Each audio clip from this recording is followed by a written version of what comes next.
nous te recommandons ces instants, nous voulons t'écouter. Kolo tozongi sultangu otolingi koyoka yo. Parle à nos cœurs. Lobana mitema na biso. Saint-Esprit de Dieu, Molimo santo ya Nzambe. révèle-nous les mystères contenus dans la parole de Dieu. Talisa biso mabomba mi ozo mikati na liloba na Nzambe. Selon qu'il est écrit, vous connaîtrez la vérité et la vérité vous rendra libre. Lolenge koma mete bokoyeba solo pe solo ekosikola bino. Que la vérité qui va sortir puisse nous libérer. Etebo solo oye kobima eba na kokangola biso. Nous jurons de te donner toute la gloire. Tolaki kopesa yo nkembo nyonso. Au nom de Jésus. Na kombo na Yesu. Que le Saint dise Amen. Amen. Amen. Amen. Gloire au Seigneur. Kembo na Nzambe. Prenons nos Bibles. Tozoa ba Biblia na biso. Jean chapitre 9. Yohane na mokapo na ngoya libwa. Du 1er au 3e verset. Na molongo na ngoya yambo kino na molongo ya misato. Nous allons nous mettre debout pour la lecture. Tosengi na biso bansoto telema pona kotanga liloba na Nzambe. Et l'ancien papa Stéphane peut nous lire. Jean 9, du 1er au 5e verset. Au 3e. Au 3e, je lis au nom de Jésus-Christ. Amen. Jésus vit en passant un homme aveugle de naissance.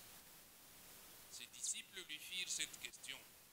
Rabbi, qui a péché, cet homme ou ses parents, pour qu'il soit né aveugle? Jésus répondit, ce n'est pas que lui ou ses parents aient péché, mais c'est afin que les œuvres de Dieu soient manifestées en lui. Amen. Amen. Que Dieu bénisse sa parole. Zamba pambole liloba na ye. Nous sommes en train de parler sur les prisons héréditaires. Tozali kolobela na etali ba boloko oyo utaka na zela baboti. Ce sont des prisons involontaires. Ezali ba boloko oyo mutu ye moko alukaka yango te. Ce sont des prisons dans lesquelles on se retrouve à cause de ce que les parents ont fait. Ezali boloko oyo mutu azali kozwa mwana kati nango na tina oyo baboti basalaki. Et hier nous avons vu les types de parents qui nous placent dans des prisons héréditaires. Bongo lobo eleki tomonaki lolenge ya baboti oyo bazali kokotisa biso na kati na baboloko. Je vais entrer encore en profondeur. Na kokota lisusu na mozindo. Je vais parler des causes de prison héréditaire. Na koloba no etali batina ya boloko oyo ye na nzela baboti. Beaucoup de gens souffrent Ebele ya bato bazali komona pasi de choses qu'ils ont héritées. na makambo oyo bango bazwa yango na nzela baboti. Beaucoup ont des batailles Ebele bazali na bitumba qui ne sont pas les leurs. oyo ezali ya bango te. Mais ces batailles viennent de leur famille. Zoka bitumbwana ezali kouta na nzela baboti na bango. Bien-aimés, Olingami quand les disciples ont vu cet homme tango bantoma bamonaki mutu oyo aveugle de naissance, mutu ya lolanda ya mbotama, les disciples sont allés demander au maître, bantoma bakendaki kotuna motuna epai ya pourquoi cet homme est dans cet état? mpona nini mutu azali na lolenge boye? Qui a péché? Nani asumuka? Ses parents, Ezali baboti na ye pour qu'il soit dans cet état-là. po ete aza na lolenge ya boye. Il y a des choses que les parents peuvent avoir fait Ezali na makambo oyo baboti bakoki na kosala qui nous influencent. oyo ezali kotuka biso. Cet homme est né en prison Mutu wana botamaki na boloko à cause de ce que ses parents ont fait. na tina oyo baboti na ye basalaka. Beaucoup se retrouvent Ebele bazali kozwa avec beaucoup de maladies, na babokono bayike avec des échecs à répétition. na kozangaka kolonga mbala Et na mbala. ils se disent, mais qu'est-ce que je fais? Pe bazali komilobela nini nga nasali. La Bible dit ceci. Biblia elobi boye Les parents ont mangé le raisin. boti baliaki mbuma na ngai. Et ce sont les dents des enfants qui ont été agacées. Zoka nde ezali minu ya bana nde eyokaki ngai wana. Beaucoup, nos dents sont agacées Mingi mino na biso ekoma ngai à cause de ce que nos parents ont fait. na tina oyo baboti na biso basalaka.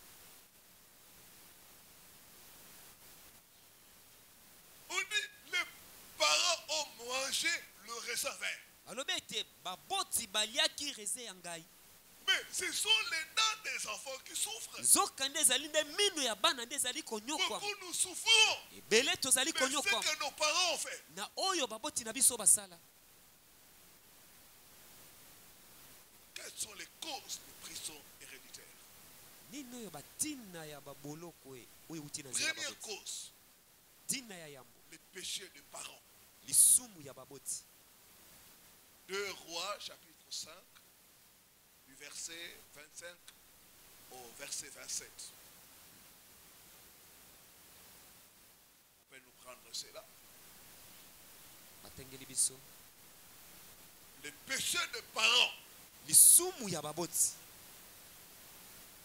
peuvent te suivre ekoki kolanda yo et peut t'emprisonner. mpe ekoki kokotisa na boloko.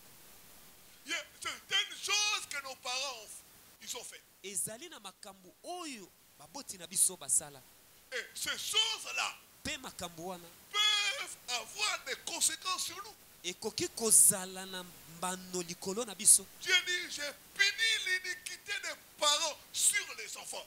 Nzambe alobi nazali kopesa etumbu na lisumu ya baboti likolo ya bana Jusqu'à la 3e et à la 4e génération. kino na ekeke ya misato mpe ya mine. 2 Rois, chapitre 5, du verset 25 au verset 27. Je lis au nom de Jésus-Christ. Amen. Puis il alla se présenter à son maître. Mpe akendaki komitalisa epa na nkolo na ye. Élisée lui dit, Elize ayebisi ye, d'où viens-tu, Géasi? outi wapi Gehazi? Il répondit, Azongisi, ton serviteur n'était allé ni à côté ni d'un autre. mosali na yo akendaki na ngambo mosusu te to mpe na ngambo oyo. Première chose que nous remarquons là, le mensonge. Eloko ya mboto bimisi wana ezali lokuta. Il était allé quelque part, mais il dit, ton serviteur n'est allé ni à gauche ni à droite. Akendaki esika moko songolo zoka na yano na lobi ete mosali na yo akei na ngambo mosusu te to mpe na ngambo kuna. Mais Élisée lui dit, Bongo Elize ayebisi ye, mon esprit n'était pas absent. molimo na ngai ezalaki libanda na ngai te. Lorsque cet homme a quitté son char pour venir à ta rencontre, Tango moto wana atikaki lokalo na yo mpo aya na bokutani na yo. est-ce le temps de prendre de l'argent et de prendre des vêtements, puis des oliviers, des vignes, Ezali tango ya kozwa bilamba na misolo to mpe na baolivi, des brebis, des bœufs, bapate na bangombe, des serviteurs et des servantes? ya bana misala ya basi mpe na ya mibali. La lèpre de Naaman s'attachera à toi, Maba oyo ezalaki ya bamaba ya Naamani ekomi ya yo, à ta postérité pour toujours. ekokangama na yo mpe na kitani na yo kino na libela. Et Géasi sortit de la présence d'Élisée avec une lèpre comme la neige. Gehazi azwamaki libanda na Elize na maba oyo elataki nzoto. Remarquez ce que le prophète Élisée est en train de dire à Géhazi. Tala oyo mosakoli Elize ayebaki na koloba na Gehazi. Il dit, la lèpre de Naaman Alobi maba ya Naba s'attachera sur toi ekokangama na yo et aussi sur ta postérité. mpe na kitani na yo. Qu'est-ce qui s'est passé? Nini oyo elekaki? Un homme est venu voir le prophète. Mutu moko ayaki mpo na kutana na Ce mosakoli. général était lépreux. Mokonzi ya mapinga nazalaki moto na maba. Et l'homme de Dieu a prié pour lui et il a reçu la guérison. Moto na Nzambe abondelaki mpo na ye mpe mutu wana abikaki. Cet homme avait amené beaucoup de présents. Mutu wana ayaki na bozwi ebele na biloko De ebele. l'argent, des habits. Misolo, bilamba. Et il voulait remettre au prophète. Mpe alingaki apesa yango epa na mosakoli. Mais Dieu avait dit à son serviteur, Nzoka Nzambe ayebisaki epa na mosali na tu ye, ne prendras rien. okozwa eloko moko te. Mais Géhazi, Nzoka Gehazi qui était cupide, wazalaki na posa na misolo, il s'est dit en lui-même, amilobeli kati na ye moko, mon maître a ménagé cet homme. nkolo abongisi moto oyo. Mon maître l'a laissé partir comme ça. Nkolo na nga atiki akende kaka bongo. Moi, je vais aller Ngai nakokende et je vais soutirer quelque chose de cet homme. mpe nakozwa eloko moko epa na mutu wana. Il a inventé une histoire. abeti lisolo moko yele na mutu Il va suivre le cortège de ces messieurs-là akolanda mituka ya ndeko wana et il va lui dire, mpe akoyebisa ye le prophète vient de recevoir des visiteurs. mosakoli auti koyamba bapaya. Il dit, si tu peux lui donner un peu d'argent alobi soki okoki kopesa ye mwa ndambo ya et misolo un peu d'habits, mpe ndambo ya bilamba, comme ça, ça va l'aider à recevoir les gens qui viennent, les visiteurs. bongo na yango ekosunga mpo na koyamba bapaya oyo ayambi. Et Naaman lui a donné de l'argent et des vêtements. bongo Naamani apesaki ye misolo na bilamba, Il est allé cacher cela. akendaki kobomba Quand il est revenu auprès de son maître, ntango azongaki epa au pembeni lieu ya de nkolo na ye, reconnaître le fait, na esika ete andima mabe na ye il a nié cela. awangani yango. Par conséquent, na yango l'homme de Dieu, mutu na nzambe, Dieu va les révéler. nzambe akotalisa ye. Il dit, mon esprit n'était pas absent quand tu as fait toutes ces choses-là. alobi molimo na ngai ezalaki libanda te ntango osalaki makambo wana. Ta punition, etumbu na yo, la lèpre de Naaman, maba oyo ezalaki epa na Nabali va s'attacher à toi. ekokangama na yo, Pas seulement à toi, ekozala mpo na yo moko mais kaka à te, tes enfants, mpe na bana na yo pour toujours. mpo na libela. Imaginez un peu, tobanza nanu plusieurs années après, nsima na mibu ebele Géasi devient vieux. Géazi akomi mobange, Ses enfants bana na ye mettent au monde. baboti bana Il se retrouve avec des lèpres. bakomi na bamaba, Ses petits-fils bakoko na ye se retrouvent avec la lèpre. bakomi mpe na maba, Donc ils sont victimes bakomi bato bazali kobika du likambo péché oyo de leur grand-père. ya lisumu ya bakoko na bango. Beaucoup de gens souffrent, ebela bato bazali sont komona en pasi, prison bazali na boloko à cause des péchés de leurs parents, na ntina ya masumu ya baboti na à bango, cause des péchés de leur grand-père. na ntina ya masumu ya bakoko na bango. Donc la postérité de Géasi ete kitani ya Géazi se retrouvait en prison ezwamaki na boloko à cause du péché de Géasi. na ntina ya lisumu ya Géazi. Beaucoup de fois nous souffrons balebele ezali konyokwama à cause des péchés de nos parents. na ntina ya masumu ya baboti na biso. Il y a des parents qui ont versé le sang innocent. ezali na makila oyo ezali na baboto batengisa makila ya bato babi likambo te. Il y a des parents qui ont commis l'inceste. ezali na baboti oyo basangisa nzoto na bandeko na bango. Il y a des parents qui ont détourné les biens des innocents. ezali na baboti oyo babotola bozwi biloko ya bato mosusu. Cela nous fait entrer dans des prisons héréditaires. yango ezali kokotisa biso na boloko wana oyo euti na nzela baboti.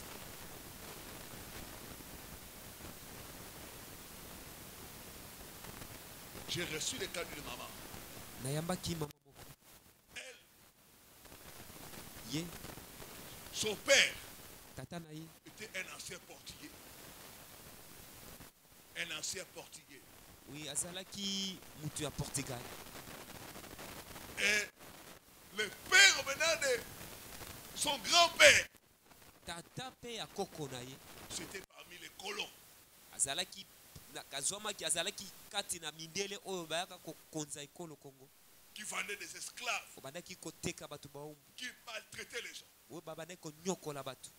Et notre sœur souffrait de cette malédiction. bongo ndeko na biso ya mwasi abandaki na konyokwama na bilakeli mabe wana. Bien-aimé, molingami, le péché des parents peut nous suivre lisumu ya babote ekoki kolanda et biso peut nous emprisonner. mpe ekoki kokotisa biso na boloko. Mais nous avons aussi des cas de gens nzoka tozali mpe na ndakisa ya bato qui ont été abusés par leurs propres parents. oyo baboti na bango moko basalaka bango mabe koleka. J'ai reçu le cas d'une sœur. nakutanaki na ndeko moko ya mwasi À l'âge de 8 ans, wana azalaki na mibu mwambi, son propre père tata na ye moko ya bota l'appelait abengaki et il le déshabillait. alongolaki ye Il bilamba commençait à mettre les doigts dans son sexe. abandaki kokotisa mosapi na ye na nzoto na ye ya Et mwasi. des fois, il mettait la bouche dans le sexe de son enfant. ala mosusu aza kotia monoko na ye na nzoto ya bomwasi ya mwana na ye. Donc, c'était une façon de maudire son enfant. ezalaki lolenge moko ya kolakela mabe epa na mwana na ye. Bien-aimé, il y a la méchanceté. olingami ezali na makambo ya Le mabe, péché des parents. lisumu ya Il baboti y a des parents qui sont méchants. ezali na baboti oyo bazali mabe. Hier, il y a une servante de Dieu qui a partagé avec moi. lobo eleki ezali na mosala nzambe moko ya mwasi asolaki na ngai. Elle a reçu le cas à Matadi d'une sœur. akutanaki na ndeko moko ya mwasi na mboka ya Matadi. Et cette sœur-là, quand elle était encore enfant, ndeko moso na ntango azalaki nano elenge bebe un jour, mokolo moko elle va tourner derrière la maison. akokende na nsima na ndako Elle va voir son grand-père. akokende kokuta koko na ye ya mwasi Son grand-père là. koko na Viens, mobali viens, alobi yaka sois là. fanda wana Le grand-père va enlever le pantalon. koko na ya mobali wana alongoli elamba Et alataki va lui montrer les sexes. mpe akolakisa nzoto na ye L'enfant va crier, il ne crie pas. Et ne parle pas à personne. mwana ntango alingi aganga koko ayebisa bi koganga te mpe koyebisa moto moko te Tu vas sucer mon sexe. ebongi olembulanga Et toutes tes sœurs mpe bandeko no nyonso ya basi ont fait cela. basala yango Et l'enfant était obligé de faire cela. bongo mwana atindikamaki na makasi ya kosala bo Et bien aimé, dans cette famille-là, ndeko molinga mi na kati ya libota il wana n'y a pas de mariage. libala eza ya kate Le grand-père-là koko wana a marié tous ses enfants et ses arrière-enfants. abala bana na ye nyonso ya basi na bakoko na ye nyonso ya basi Les péchés des parents. lisumu ya baboti Prenons encore un autre exemple. tozwa ndakisa mosusu 1 Samuel 2, samuel ayambo le verset 32 à 33.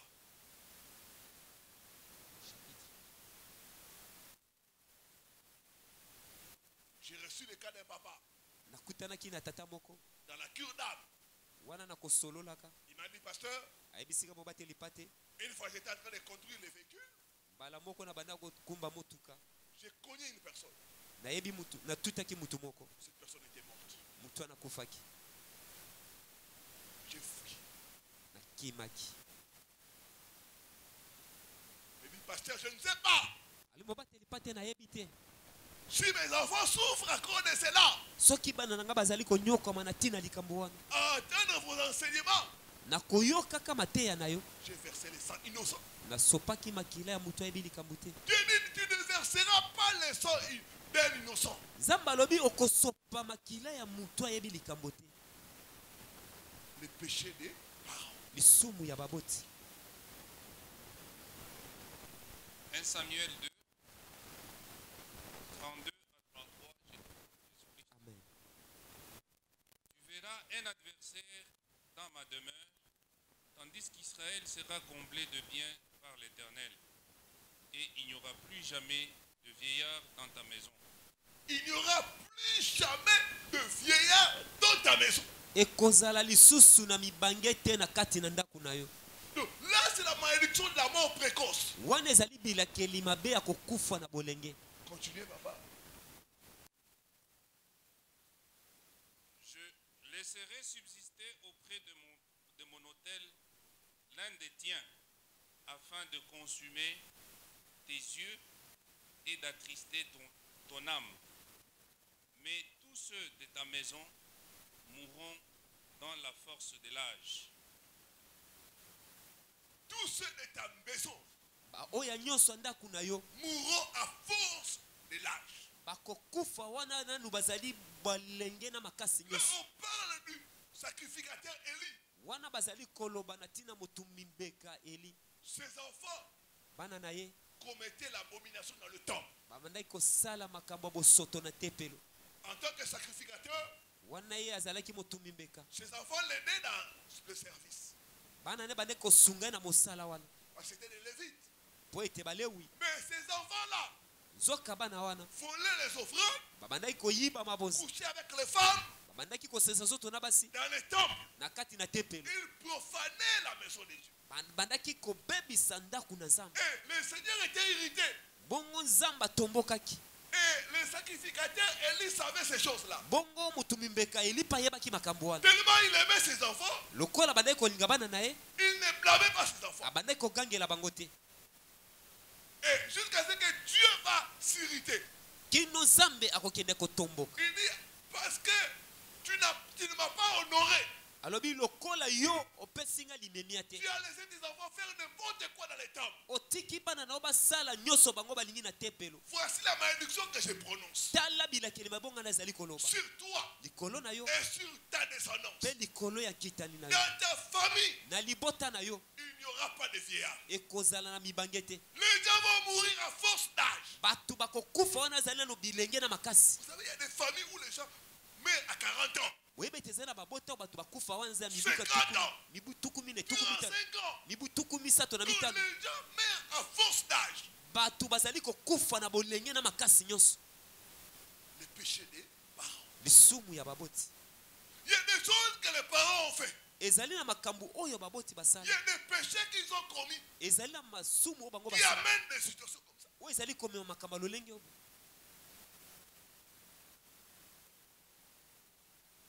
Dieu dit il n'y aura point de vieillard Nzambe alobi ekozala na mobange te dans ta famille. na libota na yo.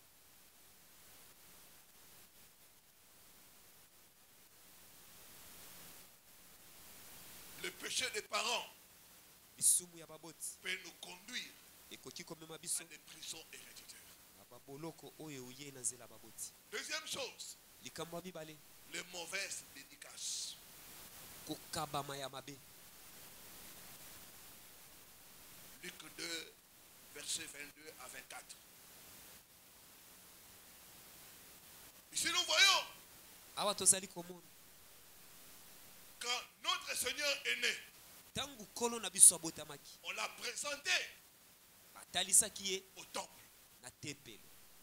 On a amené l'enfant au temple Bamemaki mwana na tempelo pour le dédicacer au Seigneur. mpona kokaba ye pa na nkolo.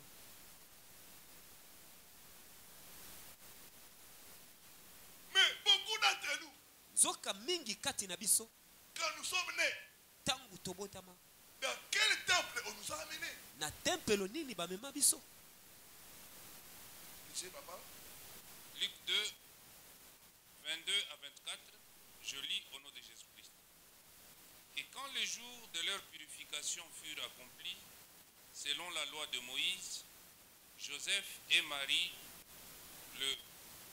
le portèrent à Jérusalem pour le présenter au Seigneur, suivant ce qui est écrit dans la loi du Seigneur. Tout mâle premier-né sera consacré au Seigneur. Et pour offrir en sacrifice 2 tourterelles ou 2 jeunes pigeons, comme cela est prescrit dans la loi du Seigneur. Amen. Amen. Quand l'enfant Jésus est né, Tango mwana Yesu abotami après quelques jours, na nsima na mwa mikolo on l'a présenté à temple. batalisaki ye na tempelo. Mais beaucoup d'entre nous, Nzoka mingi kati na biso quand nous sommes nés, tangu tobotama dans quel temple nous avons été présentés? na tempelo nini oyo batalisaka biso? Certains ont été dédiés aux esprits de forêt. Bamosusu bakabamaka na milimu ya zamba, D'autres ont été dédiés dans les eaux. bamosusu bakabamaka na milimu ya mai, On les a amenés dans le fleuve. bamema bango pembeni ebali. Je me rappelle, j'ai reçu le cas d'une sœur. Na banzi lisu nakutanaki na ndeko moko mwasi À l'âge de 2 ans, wana azali na mibu mibale, ses parents l'ont amené dans le fleuve. baboti ne bamemaka Et là, ebali ils ont fait des cérémonies. kuna basalaki bikelakela. Bien-aimé, Molingami cette sœur est intelligente, ndeko mwasi wana azali mayele, mais pas de mariage. libala ezali te. Elle rencontre des hommes, Akutanaka na mibali, les hommes lui font des enfants mibali babotisaka ye et l'abandonnent. mpe batikaka ye. Elle n'arrive pas à émerger aza kozanga makoki wana parce kokende liboso qu'elle a été dédicacée aux esprits des eaux. mpo ete akabamaka na milimo ya mai. D'autres ont été consacrés aux forces des ténèbres bamosusu bakabama na makasi ya dans molimo leur enfance. na bomwana na bango. D'autres, on les a amenés chez des féticheurs. bamosusu bamema bango epa na banganga. Les mauvaises dédicaces. okabami ya mabe. Bien-aimé, le départ détermine le reste. molingami koebandeli to mpe bokei ya yambo yango nde etalisaka makambo nyonso. Tu peux être emprisonné à cause des mauvaises dédicaces. okoki kozwama na boloko na ntina bokabami ya mabe. Les dédicaces peuvent parler contre une personne. bokabami wana ekoki koloba na ntina ya mutu moko. Vous verrez dans notre tribu, okomona na baituluku na biso quand l'enfant naît, ntango mwana botama on le lave avec l'os de chimpanzé basukolaka ye na mokuwa ya mokomboso pour que l'enfant puisse être fort. mpo ete mwana wana aza na makasi. Ça, c'est les dédicaces aux esprits des animaux. wana ezali bokabami na milimo ya banyama. D'autres, on leur fait des incisions dans le corps. bamosusu bakokata bango banzoloko na nzoto. Ce sont des mauvaises dédicaces. ezali bokabami Ce ya sont mabe. des choses qui nous emprisonnent. ezali makambo ezali kokotisa biso na boloko. Qui t'a lavé? nani asukola yo? Qui a pris ton placenta? nani azwa eloko ebombaka yo na kati ya libumu ya mama? partageait avec une sœur asololaki na ndeko moko ya mwasi qui est aux États-Unis. oyo azali na États-Unis. Il m'a dit, pasteur, dans notre famille, on a un oncle qui est sorcier. alobi obateli pa te na libota na biso tozala na loko moko azali ndoki. Lui, chaque fois qu'un enfant naît dans la famille, ye mbala nyonso soki mwana botami na kati ya libota il vient récupérer le placenta. ayebaka na kozwa eloko ebombaka mwana na libumu. Pasteur, en tout cas, bateli pa te na je yango pense que pour mon cas, il a aussi pris cela. nandimisama ete mpo na ngai mpe azwaka mpe. Nous, dans la famille, quand quelqu'un est né, nzoka na libota ntango moto abotami cet oncle-là vient récupérer le placenta. moto wana azali koya azali kozwa eloko ebombaka mwana na Il libumu amène ça dans son hôtel de la sorcellerie. akei amemi yango na etumbelo na ye ya kindoki. Le départ ebandeli ya makambo détermine le reste. etalisaka nyonso. Rappelez-vous du témoin de pasteur Amanda.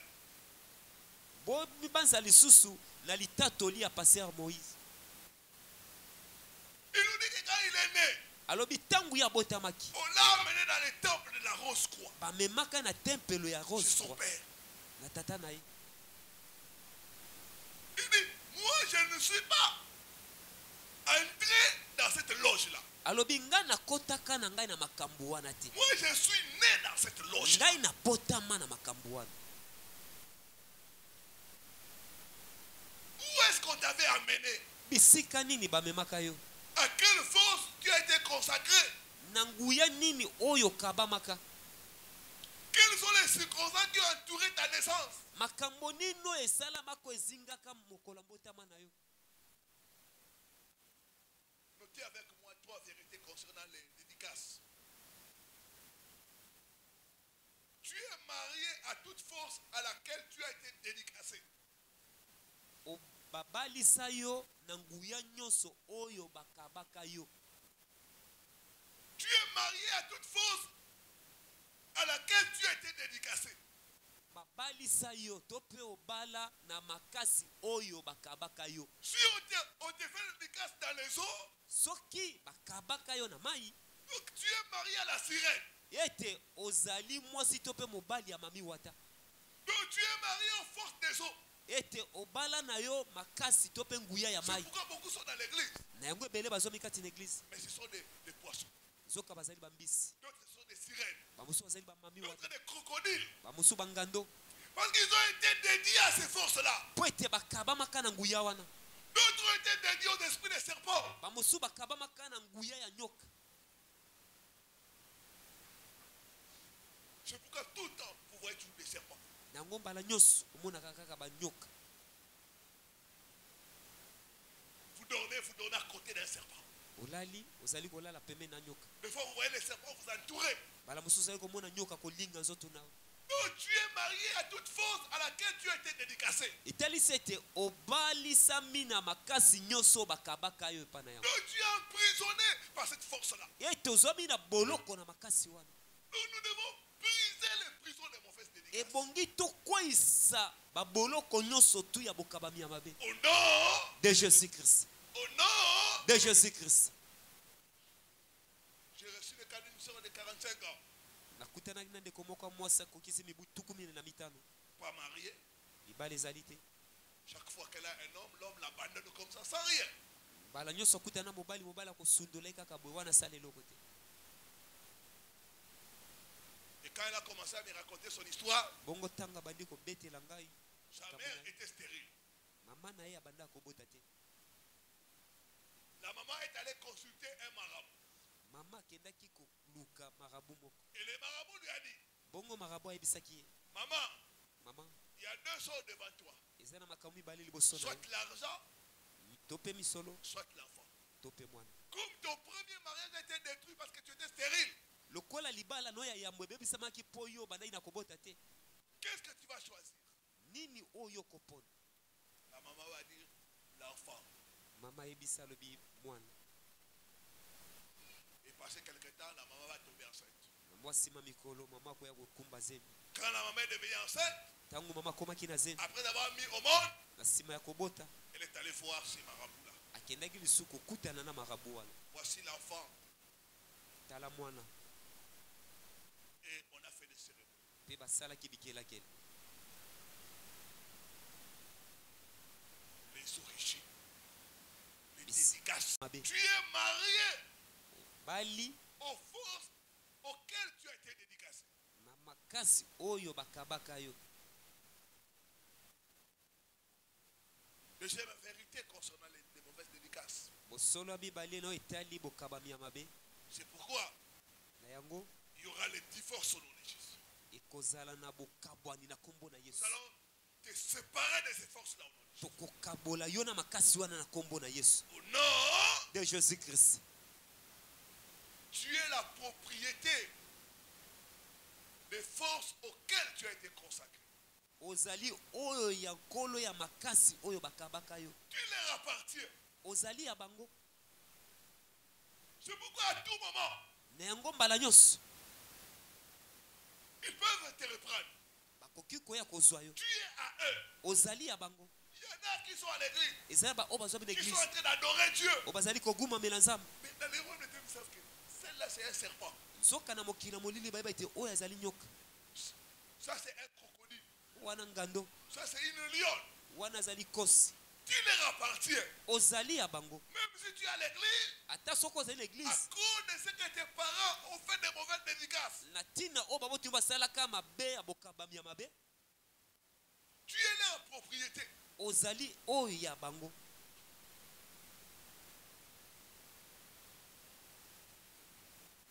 J'ai pris Dieu Bondeli nzambe.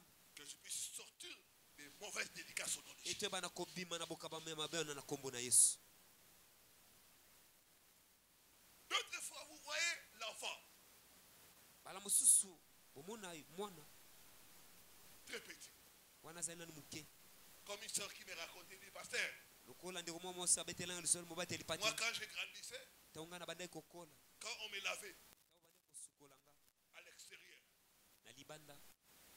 mes tantes ou la maman disait tout chaque fois, Ba mama leki na ngai na mama bandai kolobambala nyonso. toi tu ne seras jamais la femme d'un seul homme.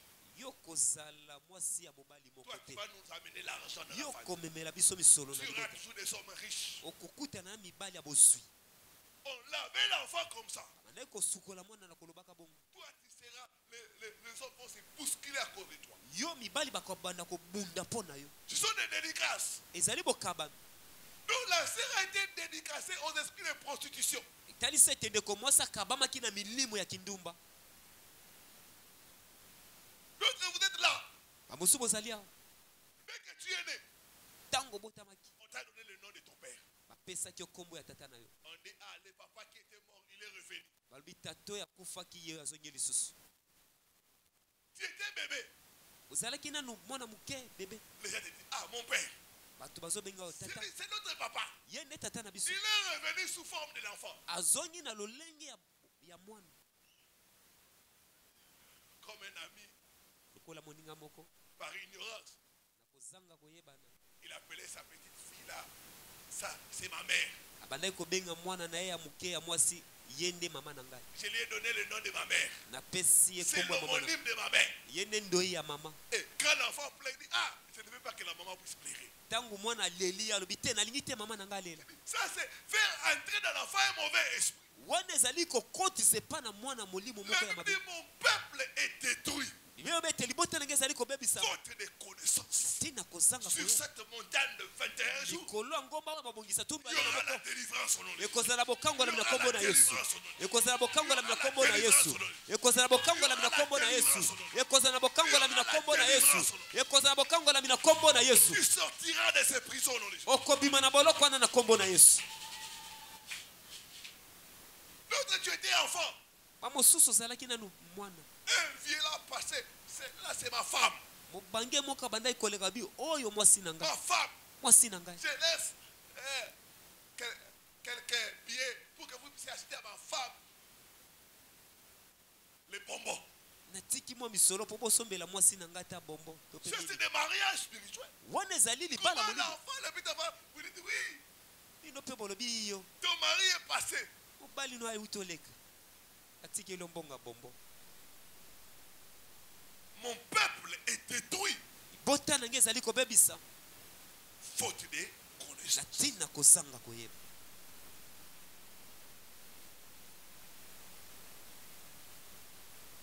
Les signes de mauvaise dédicace bilembo ya bokabami ya mabe les tatouages, banzoloko les incisions. banzoloko Si vous avez dans votre corps des tatouages, soko ozali kati na nzoto na yo na posono ya nzoto des incisions, banzoloko sont des signes extérieurs de mauvaise dédicace. ezali bilembo ya libanda ezali kotalisa ete kokabama mabe Vous avez besoin de la délivrance. ozali na posa bokangolami. J'ai vu lors des délivrances, les démons parlaient. namona na ntango na bokangolami bademo na koloba Nous sommes entrés à cause de ça. tokota na ntina ya Les démons likambo me montraient les tatouages. bazotalisanga batatouage D'autres me montraient les incisions. bamosusu bazotalisanga Donc, si vous banzoloko avez des incisions sur votre corps, soki ozali na banzoloko na nzoto na à yo la tête, au eza pied, na mutu to mpe na au makolo ventre, eza na libumu c'est les mauvaises dédicaces. ezali Nous devons bokabama mabe annuler cela au nom de Jésus. ebongi tobebisa yango na nkombo na yesu. Et notre signe, elembo mosusu c'est les sacrifices. ezali bambeka Il y en a ezali na baoyo chaque année, na mobu nyonso chaque fin d'année, na suka ya mobu nyonso ici des coqs vivants. babomaka basoso ya bomoi Ils les jettent dans la rue. babwaki bango na balabala Il compte le nombre de ses enfants. atangi motuya ya bana na ye Il peut tuer des poules akoki koboma basoso ya mwasi et il va jeter ça dans le fleuve. mpaki abwaki yango na ebale D'autres jettent l'argent dans le fleuve. bamosusu bazali kobwaka misolo na ebale Ce sont des sacrifices. ezali bambeka Église, ne ramassez pas de l'argent comme ça. etonga kolokota misolo boye te N'ayez pas l'habitude de ramasser l'argent en cours de route. kozala te na momesana kolokotaka misolo na nzela La plupart des gens sont des sacrifices. mpo ete ebele ya bato bayebaka na kosala bambeka Surtout les gens là que tu vois là, qu'on appelle souvent boss. mingi bato oyo baza kobenga bango mopao Et les gens viennent, mpe bato bayaka ebele dès qu'ils se rassemblent, ntango basangani ils prennent $100, ils jettent en l'air. azwi mosolo azwi abwakeli bango likolo Dès qu'ils parlent là, ntango ye akei kaka les gens se battent jusqu'à se blesser, jusqu'à ce qu'ils le sont. bato bakobani batikali wana bakoswana babundi bazoki bapota makila etangi Ils veulent s'accaparer de l'argent. bakowelela misolo wana Et vous verrez, une semaine, un mois après, bokobona nsima ya poso moko to cet pesenga argent boko a amené la mort dans la vie de la personne qui a pris ça. mosolo wana ememi kufa epa na mutu oyo azwaki yango Soit il va se droguer, to mpa kokenda komilangwisa soit il va prendre quelque chose et il y a des morts subites comme cela. to mpa kokenda kokufa ya mbalakata. Vous ne savez pas retracer cela. Lui, il a fait un sacrifice. ye asi akabi mbeka na ye. Alléluia, église. Amen. Les mauvaises dédicaces. bokabami ya mabe D'autres ont des tatouages de lions, bamosusu bazali na batatouage ya bakosi d'autres de serpents, bamosusu ya nyoka d'autres de lézards, bamosusu ya muselekete d'autres tu vois des tatouages de chiens. bamosusu okomona mpe ya mbwa. Ce sont des mauvaises dédicaces. ezali bokabami ya Ça mabe vous emprisonne. ezali kokotisa bino na boloko.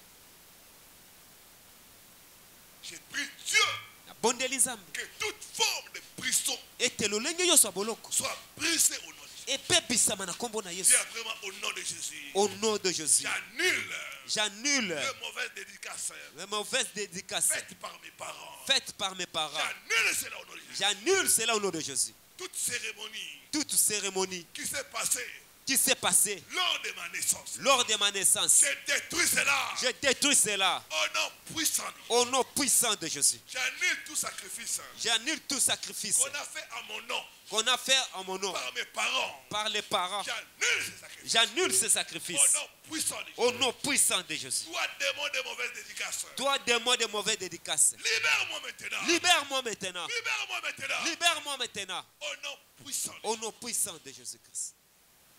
Pour la prière. totelema mpona losambo tozobetela nkolo na biso maboko.